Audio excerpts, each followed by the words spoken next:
Genghis Khan cried the day he finally conquered his greatest enemy. The Mongol camp was silent that night. Tens of thousands of enemy soldiers had fallen, and the mighty Genghis Khan stood alone in his grand tent, staring at the victory feast before him. He had achieved total victory, yet his eyes were wet with tears. General Subotai found his emperor clutching a locket in his calloused hand. Inside was a tiny painting of Jamuka.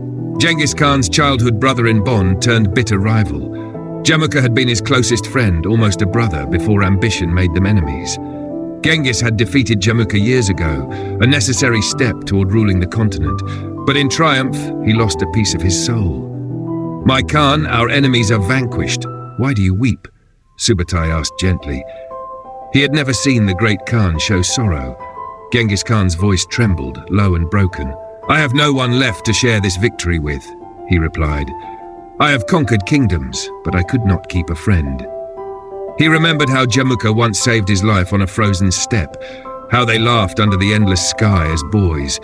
Now that laughter was gone forever by his own hand. All the riches and power in the world could not fill the void of loneliness that opened inside the warlord. The fierce conqueror who had never lost a battle realized he had lost himself. In seeking to rule others, he had failed to rule his own heart. His victories rang hollow without those he loved and respected. That night, Genghis Khan left the grand tent and walked among the ordinary Mongol soldiers.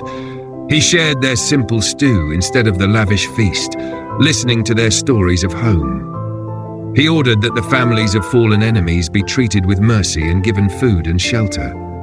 His men were astonished. The Khan's legendary ferocity had softened, tempered by compassion. When dawn broke, the greatest conqueror in history mounted his horse, not with a cry of triumph, but with silent resolve. Conquest had cost him dearly. He would not forget that pain.